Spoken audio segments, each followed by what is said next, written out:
Axegend VR is a delightfully quirky action strategy game heavily inspired by Orcs Must Die. Now, when I first saw a SideQuest Orcs Must Die knockoff for $6, I said, yeah, this is gonna be good. But immediately after I saw the hustle and bustle of a detailed medieval tavern, I knew I was in for a treat. What at first seems like a buggy, unpolished mess of a game turns into one of the most addictive, satisfying, and hilarious games ever, even if it still has its fair share of problems. Now, the game, like Axegend, the gameplay is everything.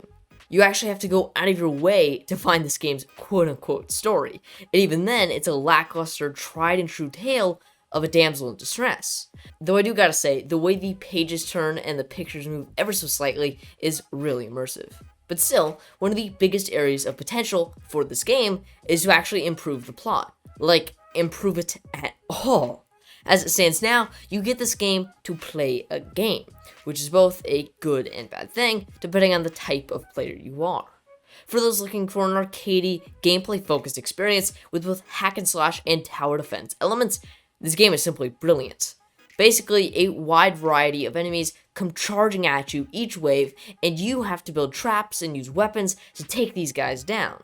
First off, the designs of the mobs are great. See, the graphics of Axegend are ridiculously plain, almost to a fault. The simple, few polygonal designs of characters, weapons, and the world scream simplicity, but they more than do the job. In fact, some weapons and enemies in particular look downright great.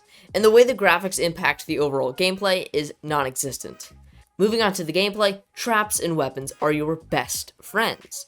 While you initially start off with just an axe, you gain an absurdly large amount of weapons. It's truly astounding just how many unique weapons and variations and designs they managed to cram into this game. Wielding a lightsaber, using a kitten-themed minigun, and using Street Fighter-like Fists of Fury are all just a few of the weapons you'll unlock. This, in turn, leads to an endlessly replayable and variety-ridden gameplay experience. In addition, traps come in all shapes and sizes, and are as plentiful as they are useful. This ties in directly with the tower defense elements of Axegend. Placing down springs, turrets, and even sumo wrestlers all help defeat the waves and waves of enemies rushing towards you.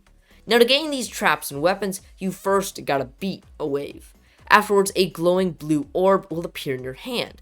Throwing it unleashes 3 magic-infused chests to appear directly before you. They give you access to new weapons, traps, and abilities. Abilities typically impact your hearts, damage done, and other such enhancements. You get to pick one of these chests after each round, and these are a nice way to keep someone going. But alternatively, special minigame areas appear, and going through these short, hectic experiences unlocks another set of chests.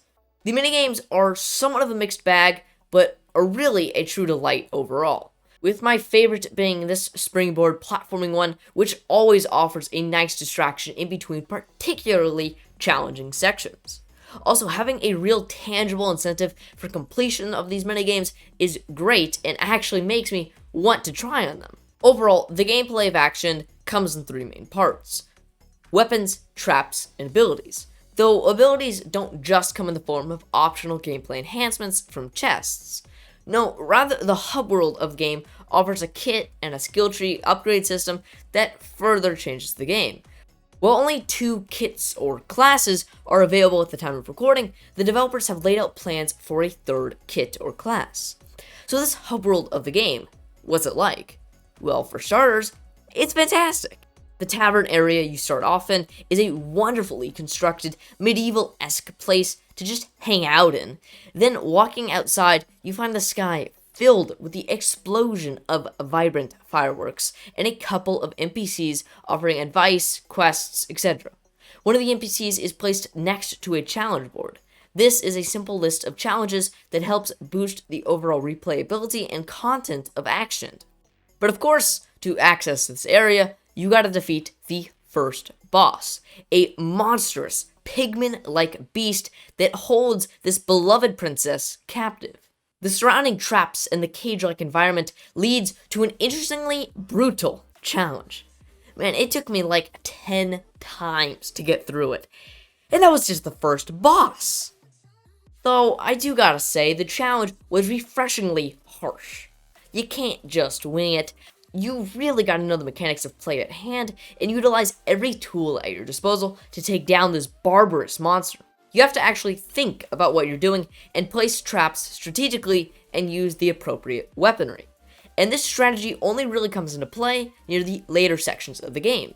But for any spoil reasons, I'll only show footage from the first section. The other sections offer a far greater challenge and even more variety in both the environments and enemies. Furthermore, the raw content in action is ridiculously impressive. I mean, for a $6 SideQuest game, it's absurd just how much they were able to pack in to such a cheap game. To be sure, you're definitely getting a good bang for your buck with this title. Now though, I'd like to shift gears into this game's biggest flaw, a lack of overall polish. See, text is misspelled, sound effects are reused annoyingly often, and bugs are irritatingly common.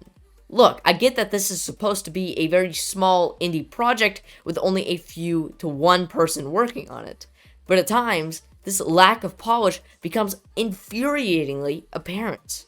It honestly bogs down the entire experience a great deal for this reason alone.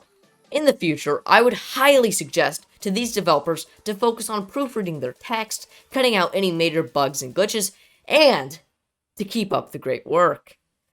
See, because despite its many flaws, this is a wonderful VR title, especially on the Oculus Quest 2. Also, with the stream of new updates that are planned for Axegend, including a full multiplayer mode in third quarter of this year, now's the time to pick up this game. And while it didn't affect my review in any way, I'd like to give a huge thanks to the Axegend developers for providing me with a free key to the game. Seriously, as an extremely small YouTuber like myself, it means the world to receive something like this. Again, thanks.